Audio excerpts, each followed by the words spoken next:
Next topic आपके पास है techniques of forecasting. Forecasting करने की कौन कौन सी टेक्निक्स हैं जिससे कि हम फ्यूचर को प्लान कर सकते हैं, मीन्स कोई अंदाजे लगा सकते हैं। सबसे पहले टेक्निक्स है हमारे पास जीनियस फोरकास्टिंग। जीनियस फोरकास्टिंग का मतलब होगा इसमें जो है वही पर्सन उठाए जाएंगे जो अपने अपने फील्ड में प्रोफेशनल होते हैं। जैसे कोई फिजिकल्स पर्सन जो फिजिक्स में बेस्ट हैं, या फिर किसी डिपार्टमेंट में कोई पर्सन ऐसे हैं जिनको अपने काम की प्रॉपर नॉलेज है, जिन लोगों ने पीजीडीसी की होती है अलग अलग टाइप में।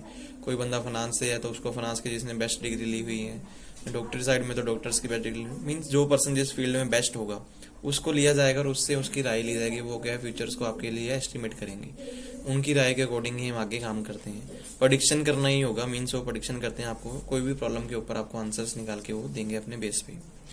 दूसरी है ट्रेंड एक्सप्लोरेशन। ट्रेंड एक्सप्लोरेशन का मतलब होता है कि हम हिस्टोरिकल डाटा के बेस पे ऊपर चलते हैं। भी लास्ट में हमारे पास जो काम चल रहा था वो किस बेस पे हो रहा था, उन चीज़ों के बेस के ऊपर ही आपको फ्यूचर को एस्टिमेट किया जाता है।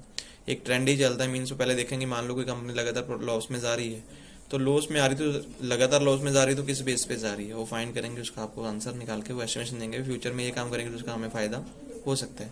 हमेशा एक ट्रेंड को लेके ही चले जाए, अगर अपवर्ड जा रहे हैं तो और ज़्यादा अपवर्ड जाएंगे तो किस बेस पे जा सकते हैं, वो चीज़ फाइंड करके वो हमेशा बताएंगे आपको। फिर है कॉन्सेंसस मेथड। कॉन्सेंसस मेथड भी हमारा एक्सपर्ट मेथड ही होते हैं, जिनको कहता है इन्होंने बोले seeking expert opinion for more than the one person. हमारे पास क्या एक से ज़्यादा पर्सन लिए जाएंगे, अलग अलग फील्ड से उस पर्सन लाएंगे, वो एक डिसिप्लिन में काम करेंगे, उनका अपना जो डिसिप्लिन होगा, मीन्स जिस एरिया में एक्सपर्ट है उसके अकॉर्डिंग आपको वो आंसर्स देगा। सेम आपका जीनियस की तरह ही ये काम करता है कॉन्सेंस। मोस्टली मान के जैसे हम सेंसर सिस्टम के बारे में बताते हैं, जो मार्केट में बात चलता है स्टॉक एक्सचेंज हो गया, शेयर वगैरह होगी, वहाँ पे हर एक पर्सन को नॉलेज नहीं होती। मैं बोलूँ मुझे नॉलेज नहीं होगी, वो जिन पर्सन को शेयर मार्केट की नॉलेज है वही बता पाएंगे। सेम उसी तरह ही होता है ये। हाँ जी हाँ जी। उसके बाद है सिमुलेशन मेथड। सिमुलेशन मेथड का मतलब होता है हमारे पास मॉडल कम्प्लेक्स सिस्टम होता है। हम क्या करेंगे, हमारे पास कोई भी प्रॉब्लम है उसको एक ग्राफ में रेडी करेंगे। ग्राफ में उसके बाद हम देखेंगे भी ये इसको काम को कंप्लीट करने के लिए किस किस दिशा में हमें जाना पड़ सकता है, लेकिन स्टार्टिंग पॉइंट और एंड पॉइंट हमें दिखाना जरूर पड़ता है। आप ये नहीं बोल सकते भी एक क्वेश्चन को आप 3 जगह से स्टार्ट कर लोगे। कोई भी प्रॉब्लम है या फिर किसी प्रकार का कोई काम सॉल्व करने जा रहे हैं, एक पॉइंट से स्टार्ट होंगे, वहां से आगे अलग अलग दिशा में निकल सकते हैं, और क्लोजिंग जो है एक पॉइंट पे ही करनी पड़ती है। इस मेथड को हम बोलते हैं सिमुलेशन मेथड। मींस सभी लोगों को लास्ट में एक जगह पे सोच पे आना ही पड़ेगा। उसके बाद आपके पास मेथड है cross impact method. Cross impact method का मतलब क्या होगा, इसमें प्लस और माइनस दोनों देखे जाएंगे। मींस हमें फायदा क्या होगा और नुकसान क्या होगा।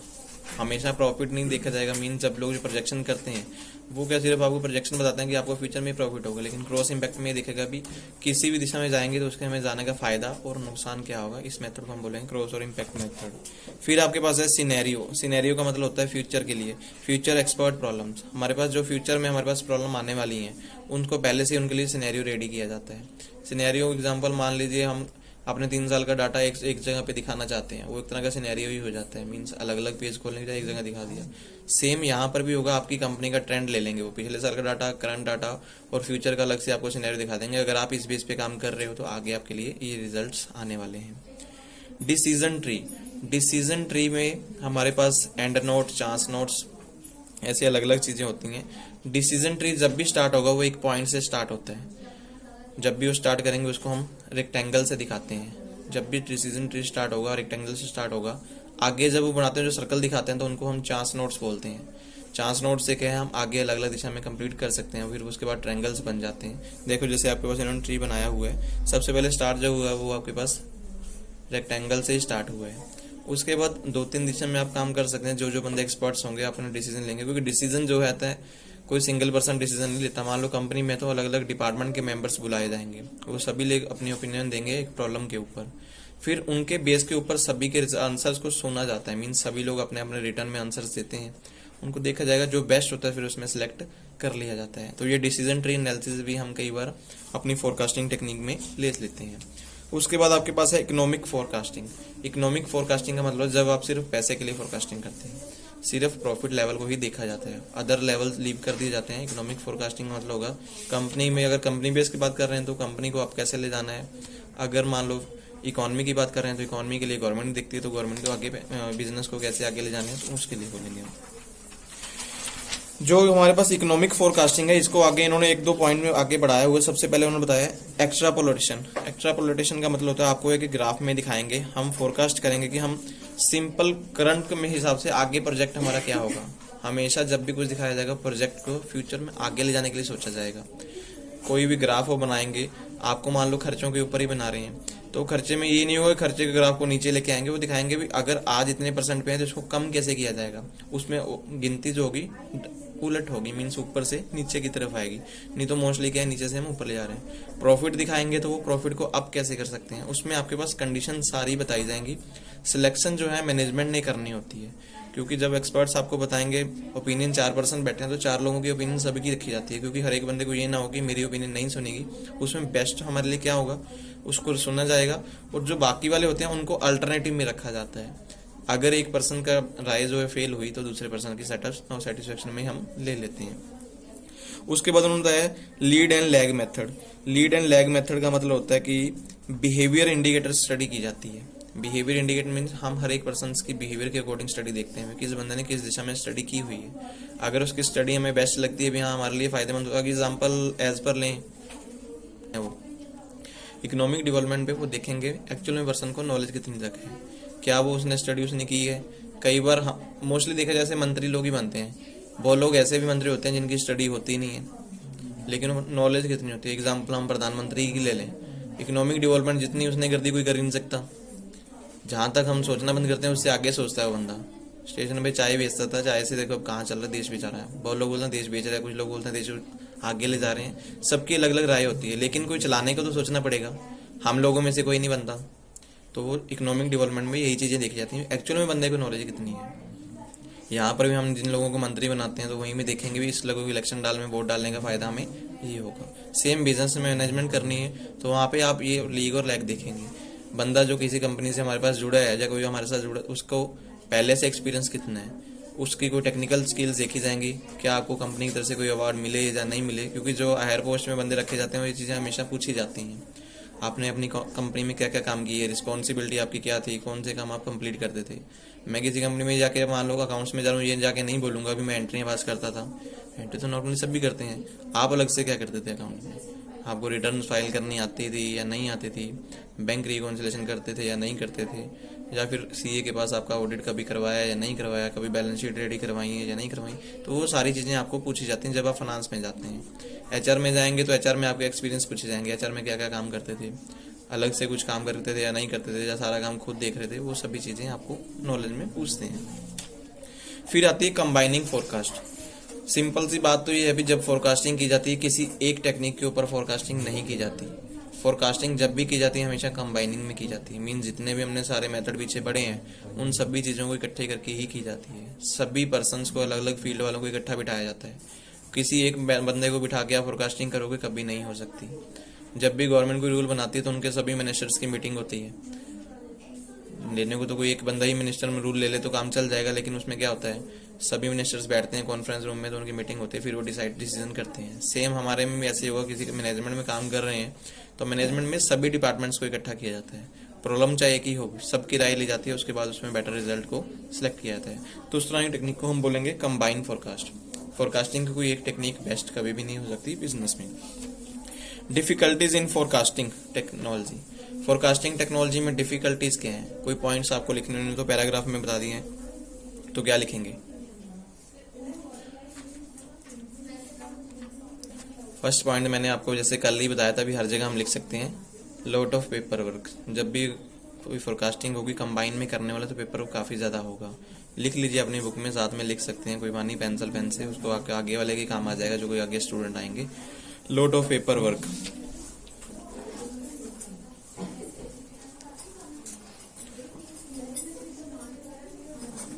Result accuracy. रिजल्ट एक्यूरेसी कभी भी नहीं आती है इसमें।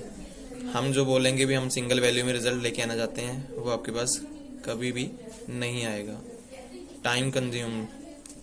टाइम भी कई बार कंज्यूम हो जाता है, हमारा ज़्यादा लग जाता है, क्योंकि फोरकास्टिंग करने बैठे एक्चुअल में हम प्रेडिक्शन नहीं लगा पाए, हमें दोबारा से फिर वही काम करना पड़ता है, तो हमारा टाइम भी कंज्यूम हो जाता है। रिक्वायर्ड एक्सपर्ट्स पर्सन, जो एक्सपर्ट नॉलेज चाहिए हमें, हमेशा ये काम करना है तो हमें एक्सपर्ट की नॉलेज चाहिए, कोई नॉर्मल पर्सन कभी भी काम नहीं कर पाएंगे।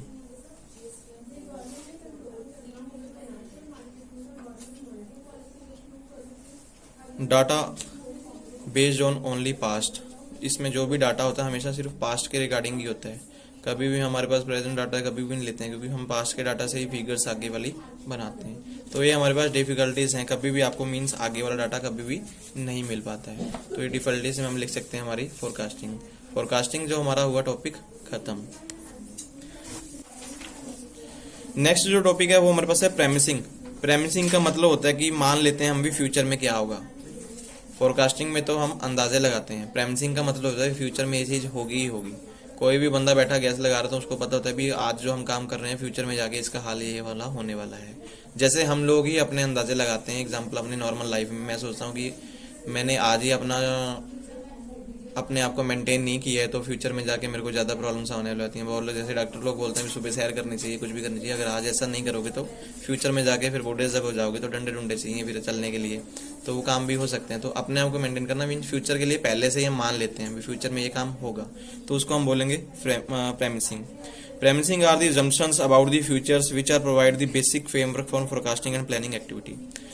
प्रेमिसिंग जो है आपके पास अजम्पशंस होती हैं फ्यूचर के लिए, जिससे आपको फ्रेमवर्क मिल जाता है आपके जो भी आपने अजम्पशंस रेडी किए हैं या फिर प्लानिंग एक्टिविटीज के लिए। As a point out the Koontz and एक पर्सन है कोन्स ने बताया premises guides planning they spell out the stage of expected future events which is believed will exist which plan operates. ये बोलता है कि प्रेमिसिस आपको एक बेस वर्क बता देती है भी फ्यूचर में आपको क्या काम और किस बेस पे करना होगा। जैसे कोई कंपनी मैनेजमेंट है, उनको पता है कि हम एक प्रोडक्ट आज बना रहे हैं, लगातार ये प्रोडक्ट नहीं चल सकता क्योंकि प्रोडक्ट का अलग अलग स्टेज आती हैं। सबसे पहले डेवलपमेंट स्टेज आएगी, फिर अप ग्रोथ आएगी, फिर डिक्लाइन स्टेज आएगी और लास्ट में मैच्योरिटी स्टेज भी आती है। क्योंकि एक प्रोडक्ट जो आज बनेगा कुछ टाइम बाद जाके उसको क्या है लोग ना पसंद करना बंद कर देंगे, मीन्स वो प्रोडक्ट नहीं लेंगे। उसके लिए हमें चेंजेस देखने होते हैं। तो वही सेम प्रेमिसिंग हो, पहले से ही जब कोई चीज़ बनती है हर एक बंदा सोच लेता है भी इसकी लाइफ कम से कम इतना टाइम होगी, तो फ्यूचर के लिए हमें पहले ही डिसीजन लेना होगा। प्रेमिसिस में लगता है इन्होंने गोल होते हैं। कहते हैं फोरकास्टिंग में सबसे पहले हम क्या देखते हैं, general economic premises. General economic policies का मतलब जब गवर्नमेंट देखती है हमें फ्यूचर में जीएनपी कितनी चाहिए, जीडीपी कितनी चाहिए। जीएनपी होता है ग्रोस नेशनल प्रोडक्ट, फिर जीडीपी ग्रोस डोमेस्टिक प्रोडक्ट, एक होता है नेशनल इनकम। गवर्नमेंट इसके लिए पहले से टीचर सेट कर लेती है इकोनॉमिक डेवलपमेंट में। जैसे बोलते हैं भी इस साल में हम एम्प्लॉयमेंट का इतना टीचर रखा, पॉवर्टी लाइन इतनी रिड्यूस करेंगे, वो इकोनॉमिक डेवलपमेंट में आ जाती है प्रेमिसिस, क्योंकि इसके लिए फ्यूचर में पहले से ही उन्होंने सेटअप किया होता है। Industry premises. इंडस्ट्री प्रेमिसिस का मतलब होता है गवर्नमेंट पहले से सेटअप कर लेती है, जब मैनेजमेंट पहले से सेटअप कर लेगी हमारे साल में फ्यूचर में इतनी इंडस्ट्रीज हो जाएंगी, 1 साल में या 2 साल में। अभी जब भी कोई टीचर गवर्नमेंट लेती है तो क्या लेते हैं भी 5 साल बाद हम इतनी डेवलपमेंट में ले जाएंगे। आज कोई योजना शुरू करेंगे तो उसमें पहले ही बता देंगे 5 साल बाद हमारा इंडिया इस लाइन पे पहुंचेगा नहीं, लेकिन हम मान तो लेते हैं भी अगर आज जो हम काम कर रहे हैं उस बेस पे निकल के आता है। Company premises. कंपनी प्रेमिसिस हमेशा कंपनी जो है अपने सर्वे के अकॉर्डिंग अपने बिजनेस को एक्सपेंड पहले से ही सोच लेते हैं।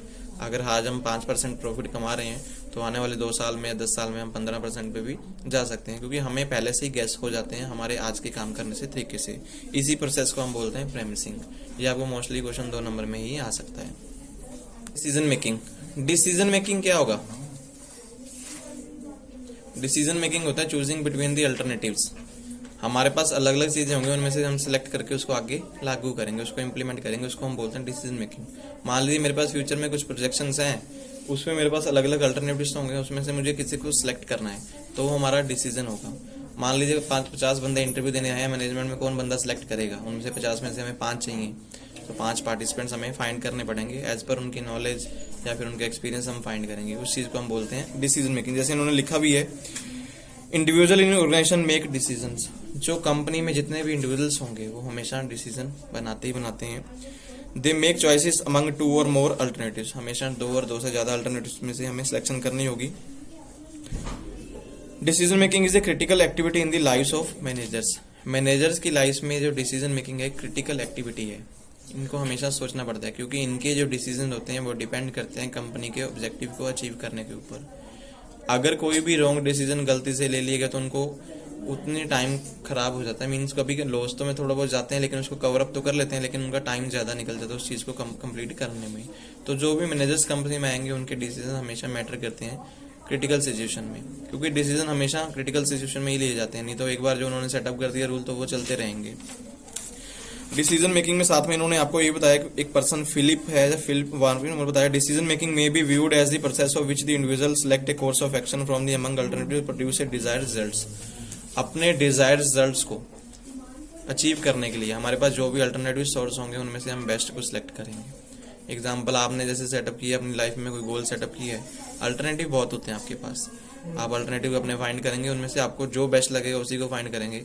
एग्जाम्पल, मेरी फैमिली में तो हम मान ली 3-4 पर्सन हैं जो सारे स्टडी करते हैं, पढ़े लिखे हैं, मैं सबसे छोटा हूँ।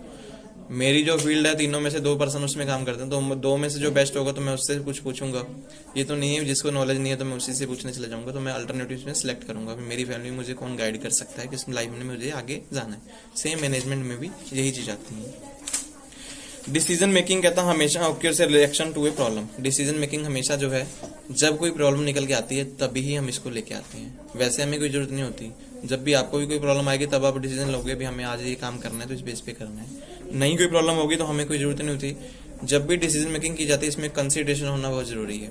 जो पर्सन्स आपके साथ होंगे जिसके बेस पे आप डिसीजन ले रहे हो, सहमति होना। कंसिडरेशन का मतलब होता है सहमति। विदाउट सहमति या फिर सेटिस्फेक्शन आप कभी भी डिसीजन मेकिंग नहीं कर सकती, क्योंकि कोई डिसीजन कर लिया कंसिडरेशन है ही नहीं, बहुत लोग उससे सहमत नहीं है, तो कभी वो हेल्पफुल नहीं होगा।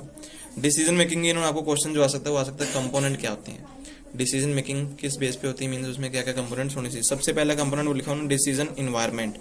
डिसीजन इन्वायरमेंट का मतलब ये नहीं होता कि आपके पास वातावरण में एसी लगे हों, कूलर लगे हों या फिर बेड वगैरह लगे हों, आप आराम से बेड उठ के आराम से एसी टीवी टूवी देखें फिर आप डिसीजन लेंगे। वो तो फिर हो गया मूवी देखने की, 50 मूवी लगी है उसमें मूवी कौन सी देखनी है हमें, तो वो उसमें डिसीजन हो गया। अगर मैनेजमेंट में बात करते हैं डिसीजन में, सबसे पहले ये बोलते हैं भी आपके पास कहता कलेक्शन ऑफ इन्फॉर्मेशन होनी चाहिए, अल्टरनेटिव्स होने चाहिए। मीन्स जिस प्रॉब्लम के लिए आप कोई डाटा फाइंड करने जा रहे हो उसके आपको पास सोर्स तो हो भी, इन्फॉर्मेशन कहाँ से इकट्ठी करेंगे। जब भी कंपनीज में डाटा इकट्ठा किया जाता है कहाँ से, एक प्राइमरी और सेकेंडरी डाटा ही होते हैं। प्राइमरी डाटा होता है जो पर्सन खुद ही फाइंड करते हैं, अगर उनको लगता है भी हमें डाटा में कोई इन्फॉर्मेशन नहीं मिली तो वो किसके पास जाते हैं, सेकेंडरी में जाते हैं। सेकेंडरी मीन्स न्यूज़पेपर्स, टीवी, या उसके अलावा एक्सपर्ट पर्सन जिन्होंने अपने पहले से कोई साइंटिफिक नॉलेज उनके पास है या कोई उन्होंने कोई खोज ऐसी की हुई है, तो उनसे ओपिनियन लेके हम डाटा इकट्ठा करते हैं। तो आपके पास डिसीजन एनवायरनमेंट में सबसे पहले कहता है इन्फॉर्मेशन होनी चाहिए, और हमेशा जो इन्फॉर्मेशन होनी चाहिए वो आइडियल बेस पे होनी चाहिए। मीन्स वाइटल इन्फॉर्मेशन होनी चाहिए भी हाँ एक्चुअल में वो काम हुआ था। किसी के बोलने के ऊपर आप कोई डाटा नहीं लिख दोगे। जैसे हम डाटा कलेक्शन, जैसे जनसंख्या का डाटा इकट्ठा होता है, गवर्नमेंट क्या करती है, सभी पर्सन्स की जितने भी सरकारी मेंबर्स होते हैं उनकी ड्यूटीज लगाती हैं भी डाटा इकट्ठा करके लाओ। तो मोस्टली क्या होते हैं, स्कूल मेंबर्स या टीचर्स होते हैं, अलग अलग लोगों के घर में जाते हैं, मेंबर्स पूछेंगे, 5-10 घर में गए उसके बाद तक जाते हैं, उसके बाद क्या करते हैं अपनी तरफ से अंदाजा ही लगा देते हैं भी उस घर में 4 मेंबर होंगे उसमें 3 होंगे, अपनी तरफ से नाम लिख दिए, हो गया डाटा इकट्ठा। तो वो एक्चुअल इन्फॉर्मेशन नहीं मानी जाती। जब भी डिसीजन मेकिंग होगी इन्वायरमेंट में, जो भी हमें चीजें होंगी एक्चुअल में जो काम हुआ होगा उस बेस का डाटा लिया जाएगा। आपकी कंपनी में कोई प्रॉब्लम आ रही है, वो बार बार आ रही है, तो क्यों जनरेट हो रही है, उसकी इन्फॉर्मेशन पूरी इकट्ठी की जाएगी। तो मैनेजमेंट में हमेशा अगर प्रॉब्लम सॉल्व करनी है तो एक्चुअल में जो इन्फॉर्मेशन लेंगे लाइव डाटा लेंगे। मीन्स जैसे हम ज्वाइंट लाइव जो बंदे हमारे पास एक्चुअल में हैं उनसे ही इन्फॉर्मेशन इकट्ठी की जाएगी। सेकेंड पॉइंट आपके पास है effect of quantity and decision making. हमें ये देखा जाएगा भी जो भी हम डाटा क्वांटिटी में ले रहे हैं उसके ऊपर हमें क्या इफेक्ट पड़ेंगे, क्योंकि डाटा इकट्ठा करना कई बार होता है बहुत ज्यादा लार्ज अमाउंट डाटा कर लिया हमने इकट्ठा, उसको फिर आपको इकट्ठा कैसे करना होगा, मीन्स कंप्रोमाइज कैसे करना होगा, उसमें सेटअप करना। बहुत सारे डाटा में होता है भी पूरे डाटा में आंसर लेने बहुत मुश्किल हो जाते हैं। फिर उसमें हम डिसाइड करते हैं कि इस डाटा को समरी बेस पे लेके आए। समरी बेस पे लेके आना बहुत ज्यादा जरूरी होता है। मान लीजिए हमारी क्लास में हम रिजल्ट तो नहीं बोल सकते, कोई क्वेश्चन पुट कर रहे हैं, क्वेश्चन पुट करने में सभी में आंसर्स आते हैं, सबको पता है, सबने हैंड रेज किए हैं, तो सब में से मुझे तो पता है भी जो बंदा हाँ बताएगा आंसर, तो मैं उसमें से सेटअप करूंगा ना भी मुझे किसकी इन्फॉर्मेशन अभी चाहिए। जो बंदा नहीं बोलता है तो मैं उसको पहले आगे खड़ा करूंगा भी तुम बताओ तुम्हारे हिसाब से क्या होगा। सेम ऐसा ही होता है जब कोई क्वेश्चन की जाती है या फिर कभी कोई इंटरव्यू देख लो या फिर पब्लिक मीडिया में जैसे कोई पर्सन आते हैं, कुछ ना कुछ उनके क्वेश्चन होते हैं, लोगों की राय पूछते हैं, बहुत सारी पब्लिक इकट्ठी हो रखी होती है, तो वो सबसे नहीं डाटा इकट्ठा करते हैं। वो डिसीजन लेने के लिए क्या करते हैं, सबसे क्या नहीं कुछ पर्सन से पूछेंगे आप ये चेंजेस आए उससे क्या आपको क्या फायदा हुआ, क्या नुकसान हुआ। कभी भी इंटरव्यू देख लीजिए, 50 लोग खड़े हैं, 50 में 2 लोगों को ही पूछा जाता है, 2 या 3 लोगों को। तो वो सारे डाटा को इकट्ठा करना मुश्किल नहीं हो, क्योंकि अगर सभी को इकट्ठा करेंगे टाइम भी लगेगा, कॉस्ट भी ज्यादा लगेगी, और लार्ज अमाउंट ऑफ डाटा हो जाएगा, मीन्स हम मास डाटा बोल सकते हैं भी, हमारे पास डाटा इतना हो जाएगा, फिर उसमें से हम क्या आंसर लेंगे, तो उसमें हमारा टाइम निकल सकता है। अगर डाटा सारा इकट्ठा करेंगे तो फिर उनको समरी बेस पे कैसे इकट्ठा करें, समरी रेडी करने में टाइम लग सकता है। तो इन चीज़ों का इफेक्ट हमेशा देखा जाएगा। जब भी आप कहते हैं डिसीजन ले रहे हो, हम क्वांटिटी को हमेशा मेजर करेंगे, जो भी डाटा इकट्ठा कर रहे हो उसका हमें फायदे और नुकसान क्या होंगे। मीन्स उसमें हमारे पास सिलेक्टिव टेक्निक्स होनी चाहिए, किस चीज़ को हमने सिलेक्ट करना है। थर्ड पॉइंट है हमारे पास डिसीजन ट्रीम्स। डिसीजन ट्रीम्स का मतलब होगा कि हम एक मान के चलेंगे जो डिसीजन लिया जाएगा सबको आइसोलेट करके लिया जाएगा। आइसोलेट मीन्स सब लोगों को इकट्ठा करके, जो भी डाटा आपने इकट्ठा किया जिन लोगों से, उन सभी की राय को जनरेट करके एक ऐसा आंसर बनाया जाएगा जो सबके लिए हेल्पफुल होगा। सिंगल पर्सन को कभी नहीं छोड़ा जाएगा। बाकी पर्सन की जो नॉलेज होगी, जो डाटा होगा, उनको हम अल्टरनेटिव में अपने साथ रखते हैं। अल्टरनेटिव नहीं रखोगे तो आप हमेशा लॉस में जाओगे। आप बोलोगे मैं एक डिसीजन ले लिया, उससे मैं फायदे में रहूंगा, आपके पास बाकी सभी की ओपिनियन भी होनी चाहिए, वो एज पर अल्टरनेटिव्स में होनी चाहिए। हम कभी भी ये नहीं सोचेंगे भी जो चीज़ हमारे पास है उसका हमें फायदा हो गया, बाकी चीज़ छोड़ दो। आप कभी उनको छोड़ नहीं सकते, कभी भी अलोन नहीं छोड़ सकते, बाकी चीज़ों को अपने साथ मिला के काम ही करना होगा। एग्जाम्पल इन जैसे ली है, when you decide to go to the park your decision has been embedded for many previous decision. जब आप पार्क में जाते हो कहता आपके जो पहले डिसीजंस होंगे आप उन चीज़ों को हमेशा सोचते हो। पार्क में कभी भी गए आप, वहाँ पे मान लो काफ़ी प्रकार के, जैसे आजकल तो एक्सरसाइज वाले ज़्यादा लगते हैं झूले, हम डिसाइड क्या करते हैं भी कहीं पर भी मैं गया तो आज कल मैंने जो एक्टिविटी की थी आज मैं वो एक्टिविटी नहीं करूँगा, मीन्स उसको दोबारा दोहराऊंगा नहीं। हमेशा ही होता है, मान लीजिए कहीं भी आपके घर में ही है, आज आपने जो सब्जी बनाई है तो लगातार उसमें तो नहीं काम कर सकते, हम हमेशा सोचते हैं भैया नहीं इसको टेस्ट को चेंज करना पड़ेगा। सेम डिसीजन मेकिंग में भी होता है, हमारे पास जो अल्टरनेटिव्स होते हैं उनको हम लीव नहीं कर सकते। कई बार आज में जो काम किया गया उससे फायदा नहीं हो तो हम कल जो हम पहले ही सोचेंगे कल हमें फायदा हुआ है नुकसान, नहीं तो दूसरे बंदे को आगे लेके आओ। तो ये डिसीजन स्ट्रीम आपके पास हमेशा होनी चाहिए भी आप चेंज जरूर करें, एक ही दिशा में आप काम नहीं कर पाएंगे। फिर है decision making process. Decision making process के क्या स्टेप हैं, क्वेश्चन में आपको या तो कंपोनेंट्स पूछे जाएंगे, या स्टेप्स, या फिर टाइप्स या टेक्निक्स पूछी जाएंगे डिसीजन मेकिंग में। सबसे पहले हम स्टेप के बारे में बात करते हैं। पहला स्टेप होता है कि आपको प्रॉब्लम को रिकॉग्नाइजेशन करना होता है, कौन सी प्रॉब्लम आपको आ रही है जिसके बेस पे आपने डिसीजन लेना है। अगर कोई प्रॉब्लम ही नहीं होगी तो हम डिसीजन क्यों लेंगे। तो पहले स्टेप में आप पहली लाइन पे ही चाहे अंडरलाइन कर लेंगे, प्रॉब्लम का हमें पता करना होगा भी एक्चुअली में हमें प्रॉब्लम्स क्या हो रही हैं। सेकंड स्टेप हमारे पास होगा उस प्रॉब्लम के लिए रेलिवेंट इन्फॉर्मेशन इकट्ठी करनी, क्योंकि जब कोई प्रॉब्लम्स आती है उसकी इन्फॉर्मेशन इकट्ठी करनी जरूरी होगी। कहाँ पे प्रॉब्लम आ रही है, कौन कौन मेंबर उसमें काम कर रहे थे, क्या वो मेंबर स्किलफुल हैं या अनस्किलफुल हैं। कई बार ऐसे होता है भी अनस्किलफुल पर्सन हमारे पास होते हैं, वो बार बार प्रॉब्लम क्रिएट कर रहे हैं, वेस्टेज ज़्यादा हो रही है, तो वो प्रॉब्लम तो खत्म होने वाली है नहीं, उसके लिए हमें बंदे चेंजेस करने होंगे। तो वो सारी इन्फॉर्मेशन हमें इकट्ठी करनी होगी। या फिर हम ये भी बोल सकते हैं भी जो प्रॉब्लम बार बार जनरेट हो रही है क्या उसके बारे में हमें नॉलेज है या नहीं है, ये चीज़ हमें देखनी होगी। फिर आपके पास थर्ड स्टेप है, हम थर्ड स्टेप में क्या है बेस्ट कोर्स ऑफ एक्शंस करेंगे। बेस्ट कोर्स ऑफ एक्शन सभी लोगों की जो राय होगी वो सुनी जाएगी, उनमें से सिलेक्शन करेंगे हमें क्या चीज़ की जरूरत है। एग्जाम्पल मैंने जैसे बोला भी एक प्रॉब्लम बार बार रिपीट हो रही है, वहाँ पे अनस्किलफुल पर्सन है, या तो हम उसमें एक स्किलफुल पर्सन ऐड करेंगे, या फिर हम क्या करेंगे उन पर्सन को चेंजेस करेंगे, जहाँ पे वो प्रॉब्लम क्रिएट कर रहे हैं उनको चेंज करके उनकी जगह पे किसी और पर्सन को। आगे उसके बाद पॉइंट लिखा है भी इन्होंने लिस्ट एंड इवेल्यूएट अल्टरनेटिव्स। हम हमेशा लिस्ट भी बनाएंगे और अल्टरनेटिव्स भी अपने साथ रखेंगे। फोर्थ स्टेप में सीधा लिखा हुआ है मैनेजर जो अल्टरनेटिव सिलेक्ट करेगा और डाटा लिख देगा, आगे स्टेप नहीं बनाया इन्होंने। उसके बाद आपके पांचवा डायरेक्ट होगा select the best course of actions, क्योंकि जिन पर्सन से इन्फॉर्मेशन इकट्ठी की जाएगी, जहाँ पे प्रॉब्लम्स आ रही है उन सभी की नॉलेज इकट्ठी की जाती है और इस एरिया की नॉलेज इकट्ठी की जाएगी।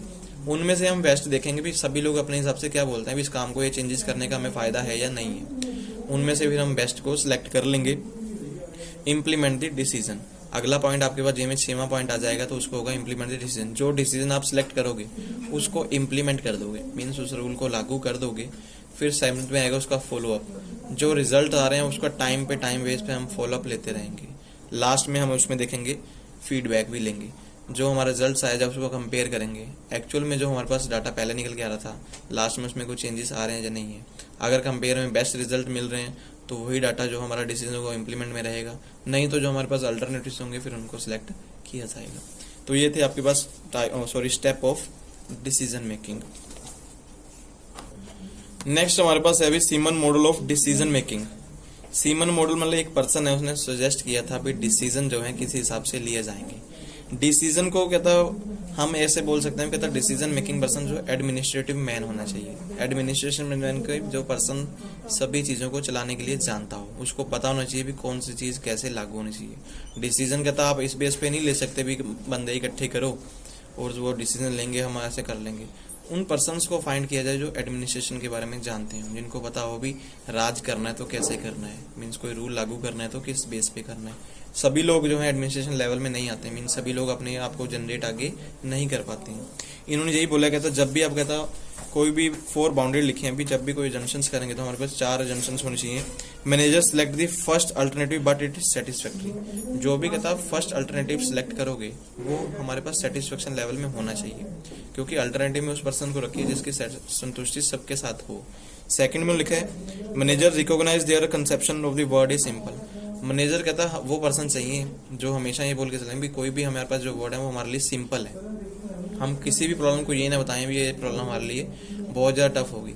कई बार ऐसे बोल रहे हैं प्रॉब्लम सॉल्विंग के लिए हमने डिसीजन लेने के लिए बंदे बुला लिए, उनको जब प्रॉब्लम के लिए बताया गया तो बोलते हैं नहीं ये हमारे बस का नहीं है, हमारे फील्ड में नहीं, कुछ नहीं है। वो पर्सन्स फाइंड कीजिए कहते जो हमेशा बोले ये जो चीज़ आपने हमें बताई है तो बिल्कुल हमारे लिए सिंपल है। थर्ड उसमें बताया managers are comfortable make decision without determining the all alternatives. Managers कहता जब भी कोई डिसीजन लेंगे वो सभी अल्टरनेटिव्स को अपने साथ नहीं लेते हैं, उनको लगता है भी ये हमारे लिए बेस्ट है तो उसी को चीज़ को आगे लेके वो उसमें डिसीजन ले सकते हैं। Managers make decision by rules of thumb of heuristics. हमेशा जो डिसीजन लेंगे रूल ऑफ थंब से लेंगे, उनके जो बेस्ट कोर्स ऑफ एक्शंस होंगे या उनके पास जो एक्सपीरियंस होंगे उस बेस पे। कोई अपना अंदाजा नहीं लगाते भी मैंने आपकी तरफ से आपको आंसर रिजल्ट बना के दे दिया, आपका ये आंसर बिल्कुल सही हो गया। जो भी आंसर दिया जाएगा रूल ऑफ थंब लिया जाएगा, जो पहले से रूल चल रहे थे उन रूल को फॉलो करके जब प्रैक्टिकल प्रॉब्लम जैसे सॉल्व होती हैं उनको सॉल्व करके जो रिजल्ट निकलता है वो बेस्ट आपको बता के दे देंगे। इनके बारे में बात करते हैं। भी कहता है individual decision are taken by single individual. जब इंडिविजुअल डिसीजन लेते हैं तो कौन सिंगल पर्सन ही डिसीजन लेता है। ग्रुप डिसीजन मेकिंग में हो गया अगर आपके पास प्रॉब्लम जो है रूटीन बेस पे निकल के आ रही है, एक प्रॉब्लम आज हमने उसका सोल्यूशन किया था, फ्यूचर में दोबारा फिर वो प्रॉब्लम दोबारा जनरेट हो रही है, मीन्स उसका प्रॉपर सोल्यूशन नहीं मिल रहा, तब उस टाइम पे डिसीजन मेकिंग जो होती है वो ग्रुप डिसीजन मेकिंग की। जब एक से ज्यादा पर्सन बैठ के डिसीजन मेकिंग करते हैं तो उस प्रोसेस को हम बोलेंगे ग्रुप डिसीजन मेकिंग। इसका हमें फायदे क्या होते हैं, सबसे पहले फायदे की बात करते हैं। फायदे में पहला पॉइंट हमारे पास है मोर इन्फॉर्मेशन एंड नॉलेज। जब ज्यादा पर्सन्स बैठ के डिसीजन करेंगे तो हमारे पास इन्फॉर्मेशन भी ज्यादा आएगी और नॉलेज भी हमें ज्यादा मिलेगी। Second greater number of alternatives. हमारे पास अल्टरनेटिव भी बहुत ज्यादा निकल के आ जाएंगे, क्योंकि जब सिंगल पर्सन डिसीजन लेगा तो अल्टरनेटिव्स 1 या 2 ही होंगे, ज्यादा नहीं होते। अगर जब सभी पर्सन ने राय दी है, मान लो 5 बंदों से आपने डिसीजन बनाया, सभी पर्सन ने अपने हिसाब से रिटर्न में आंसर दिए होंगे। ग्रुप डिसीजन मेकिंग में ऐसा ही होता है, सभी लोगों को प्रॉब्लम बता दी जाती है, सबके पास शीट पेपर्स होते हैं, कोई बोल के अपने के बोलने में तो बहुत टाइम निकल जाएगा, सबकी शीट्स के ऊपर भी आंसर लिए जाते हैं, सबकी शीट्स को बाद में चेक किया जाता है, उनको आंसर्स को रखा जाता है, डिसाइड करके आंसर बता दिया जाता है भी ये पर्सन सिलेक्शन हो गए हैं। Participation in decision making increase acceptance and commitment of decision. जब आप कहता ग्रुप डिसीजन मेकिंग करेंगे इसमें तो पार्टिसिपेशन लेवल भी आ जाता है, प्लस कमिटमेंट भी हमेशा होती है। जो पर्सन अपने हिसाब से आंसर देता है उसका कमिटमेंट हमेशा साथ में होता है, क्योंकि लाइव होता है पर्सन, उसने बोला होता है उस बेस पे ही बोला होता है, हम उसको गलत नहीं साबित कर पाते हैं क्योंकि वो अपनी जगह पे अड़ा ही रहता है। People understand the decision better. जो लोग कहता ग्रुप डिसीजन मेकिंग में कोई डिसीजन बना होगा, लोग उस चीज को भी समझते हैं, बिकॉज सिंगल पर्सन ने अपना रूल नहीं बनाया, सभी लोगों ने मिलकर रूल पास किया है और आगे हमें इसको फॉलो करना ही पड़ेगा। Interaction between individual help to the improve cooperation and coordination. कहता अगर इंटरेक्शन इसमें बीच में आती है ना, क्योंकि जब ग्रुप डिसीजन होगी इसमें कोऑर्डिनेशन लेवल ज्यादा बड़ा होता है, क्योंकि कोई डिसीजन जब बनेगा सभी की राय तो सुनी गई, रूल सभी को मिक्स करके आंसर हमने कोई रिजल्ट बनाया। कोऑर्डिनेशन ऐसे बन जाता है जो लोग आपस में बातचीत करना भी नहीं चाहते तो उस टाइम डिसीजन मेकिंग में सब लोग मिलकर काम करते हैं, तो कोऑर्डिनेशन लेवल बनकर उसका फायदा सभी मेंबर्स को होता है। One man control reduce as authorities shared. यहाँ पे एक मैन का कंट्रोल नहीं होता, अथॉरिटीज सबके पास शेयर हो जाती है। कंपनी में जैसे काम करने के लिए अथॉरिटीज एक पर्सन को हो गया, आगे वो काम करवाता है, लेकिन इसमें अथॉरिटीज जो है शेयर्ड हो जाती है, सबको एक राय दी जाती है भी अपनी तरफ बेस पे अपना आंसर दीजिए। Fosters creativity and initiative. हमेशा जब ग्रुप डिसीजन मेकिंग होगी ये आपको आगे ले जाने की कोशिश करती है, मीन्स कुछ नया करके दिखाइए, क्योंकि सिंगल पर्सन तो क्या अपनी सोच के अकॉर्डिंग आंसर बता देगा, लेकिन जब ग्रुप डिसीजन मेकिंग होगी सबकी राय अलग अलग होती है, हर एक बंदे में जो बेस्ट निकल के आता है, मीन्स हम आगे जाने की सोचते हैं। एग्जाम्पल जैसे मैंने ले भी हमारे बहुत सारे लोग हैं जो आज के टाइम में पीछे के लिए भी सोचते हैं, मीन्स हमसे भी पीछे सोचते हैं। बहुत लोग ऐसे हैं भी हमसे भी आगे सोचते हैं। हमारे इंडिया में देखा जाए तो बैकवर्ड एरिया भी बहुत हैं, अपवर्ड एरिया भी बहुत हैं, कुछ ऐसे एरिया जो मॉडर्न एरिया में भी चले गए हैं। तो वो सारी चीज़ें डिसाइड करते हैं हम डिसीजन किस बेस पे लेके चलते हैं। जहाँ पे इसके फायदे हैं वहाँ पे कुछ इसके नुकसान भी हैं, डिसएडवांटेज भी हैं। सबसे पहले लिखते हैं, लिखे waste of time due to delay in decisions. जब ज़्यादा पर्सन बैठ के डिसीजन लेंगे, डिसीजन लेने में टाइम भी लग सकता है, क्योंकि सभी लोगों की राय जो है अलग अलग होगी, अपने अपने पॉइंट ऑफ व्यू देंगे, उनको रीड करके आंसर्स लेना कुछ, तो टाइम हमारा निकल सकता है उसमें। Group create processor of members to conformity और compromise the least common alternatives. जब ग्रुप में मेंबर्स होते हैं ना, सब लोग अपनी तरफ से राय दी होती है। कोई बंदा कभी भी ये नहीं चाहता कि मेरी चीज़ को आगे ना लिया जाए, तो कंप्रोमाइज भी करने पड़ते हैं। कई बार किसी बंदे का बेस्ट रिजल्ट पीछे भी रह जाता है, ये भी ऐसा होता है। जैसे हम एग्जांपल लें, भी कोई भी कंपटीशन होता है, कंपटीशन में भाग लेने वाले बच्चे बहुत ज़्यादा होते हैं। कई बार ऐसा भी होता है भी ज़रूरी नहीं है भी जो बेस्ट था वो आगे निकल के आ जाता है। कोई बेस्ट कई बार टाइम पर वो पहुंच ही नहीं पाते हैं, जब उनका इंटरव्यू ही नहीं हो पाता है। डिसीजन मेकिंग में यही पर्सन हो गए, मान लो 5-6 पर्सन बैठे हैं, एक पर्सन सबसे बेस्ट है, हर जगह पे उसने प्रॉब्लम सॉल्व की है। कई बार ऐसी सिचुएशन भी आ जाती है उस बेस्ट को नज़रअंदाज कर दिया जाता है, तो ये प्रॉब्लम्स भी निकल के आती हैं। तो वहाँ पे हमारे पास क्या होता है भी नेगोशिएशन लेवल निकल के आ जाता है, तो बंदा नेक्स्ट टाइम पे आपके साथ नहीं कभी भी जुड़ता। Domination to group of by 1 or 2 powerful and influence the members. इसमें क्या होता है, एक दो मेंबर्स पावरफुल में निकल के आते हैं और बाकी मेंबर्स को अपने आप इन्फ्लुएंस करते हैं, मींस दबाव में लेके आते हैं। ये भी इसके डिसएडवांटेज है, बाकी मेंबर जो दब जाते हैं उसमें। May be costlier then the individual decision. Costly process भी हो सकती है, हमारी कॉस्ट ज़्यादा बढ़ेगी, क्योंकि जब एक्सपर्ट मेंबर बैठेंगे उन्होंने सिटिंग फीस लेनी है। जहाँ पे सिंगल पर्सन डिसीजन ले रहा था उसको अपना पैसा मिलता है, सिंगल फीस में कंपनी के ऊपर बर्डन नहीं आता। मैनेजमेंट पे फिर जब ज़्यादा पर्सन बैठेंगे तो उनको कॉस्ट ज़्यादा पे करनी पड़ेगी और ये कॉस्ट भी कंपनी की बढ़ेगी। टेंडेंसी टू पास दी बक और अवॉइड दी रिस्पॉन्सिबिलिटी। इसमें क्या है, हर एक बंदा क्या है अपने रिजल्ट को खत्म करने की कोशिश करता है, अपनी रिस्पॉन्सिबिलिटी नहीं समझता अभी मुझे ये काम करना नहीं करना। डिसीजन मेकिंग में सभी लोग अपना डिसीजन बनाए और छोड़ देंगे आगे पर्सन के, जो हेड ऑफ पर्सन होगा वो डिसाइड करे भी क्या सेटअप करना है, क्योंकि हमने तो अपनी तरफ से आंसर्स दे दिए हैं। डिसीजन लेने में पंगा क्या पड़ता है, जो बंदा एचओडी होगा फिर सबकी देखेगा, सबको पढ़ेगा, उसमें उसको टाइम भी कंज्यूम होगा। डिसएग्रीमेंट अमंग ग्रुप मेंबर्स में lead to the conflict ill feelings between them.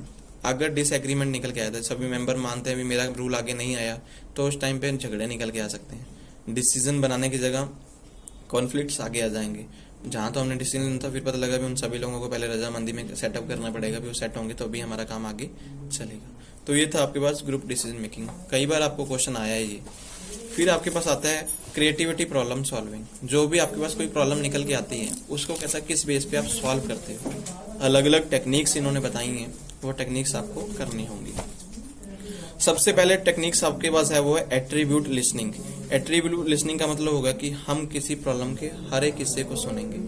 Mean जो भी बंदे उनको सॉल्व करने वाले हैं सभी पॉइंट्स को देखा जाएगा। अलग अलग एट्रीब्यूट्स का मतलब क्या होता है, हिस्से ही होते हैं, उन चीजों को सभी चीजों को देखने लिखा है। Involves listening to all attributes on the object of problems, then all attempt is made to modify the each attribute group of attributes is many as way possible.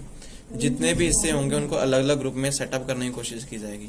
कोई भी प्रॉब्लम्स है उसके सिंगल पार्ट को check किया जाएगा। जहां पर जाके प्रॉब्लम निकल जाती है उसको ग्रुप के साथ सेटअप किया जाएगा, यहाँ पे इसको सेटअप करने से फायदा है या नहीं है। अभी कोई मशीन खराब हो जाती है, जो बंदे मैकेनिक होते हैं कभी भी मैकेनिक को मशीन को बाहर से देख के कभी नहीं बता पाता वो बीच में क्या प्रॉब्लम आएगी।